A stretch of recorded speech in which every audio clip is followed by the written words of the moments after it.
Tonight we're hearing from one of the men who faced charges for their actions on January 6, 2021, but have now been pardoned under the new Trump administration. Thanks for joining us. I'm Kim Chapman Whitfield. And I'm Josh Rowe. Earlier this month, we brought you an update on the cases for those men, including Jose Padilla of Cleveland. He faced several charges. However, court documents show he was included in President Trump's sweeping pardons involving January 6 rioters.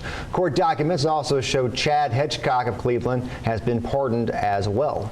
Additionally, William Beals of Ringgold is expected to be pardoned.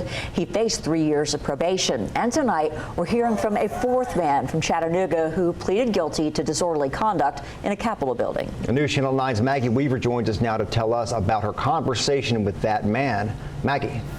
Josh, Kim, Silas Hamilton tells us that he was inside the Capitol on January 6th, and because of that, he received a sentence of 30 days home detention and 24 months of probation from a federal judge.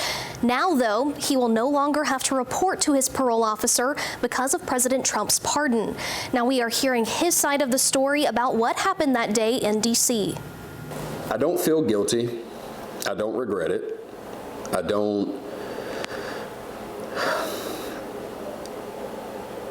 As far as do I deserve what I got for what I did? Yes. And the reason is because if there were no repercussions, then it wouldn't have been a big deal from the beginning. Silas Hamilton says he drove 9 hours from Chattanooga to Washington, D.C., and then stood in the cold to hear President Trump's speech on January 6, 2021. I froze to death all day. I'm starving to death. I haven't slept in 24 hours. Like, I'm ready to go. Hamilton says he heard explosions coming from the direction of the Capitol on the walk back to his car. People are screaming like they're hurt. Let's go check on them, do whatever we can do, and then we need to leave. That's when he says he saw the crowd of people. So you're either the guy that's like screaming and causing the mass chaos, or you're kind of just dumbfounded on what you're seeing, and I was the dumbfounded guy. Hamilton says at that point, it was loud. People chanting and screaming. But he says it didn't get out of control until... And the cop just hauls off and just like pushes this dude off his feet.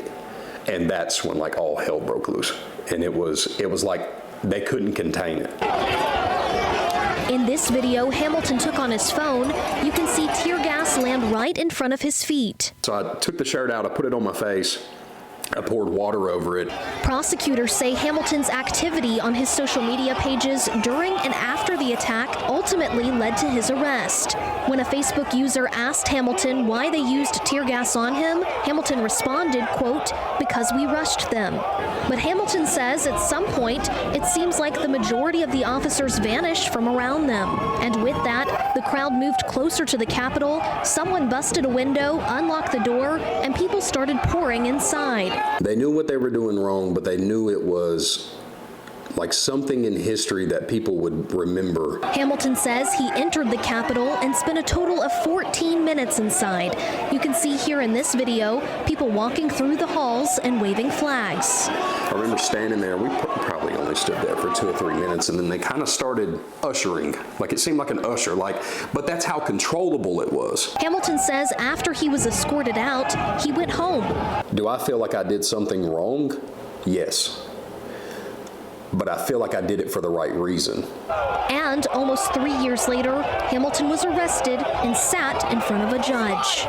And he said, the United States of America against Silas Hamilton. And I was like, I think my wife was behind me, and I kind of looked at my wife like, I'm in a lot of trouble. And coming up tomorrow on News Channel 9 at 5 and 6, you will hear more from Hamilton about his trial and life now that he's been pardoned.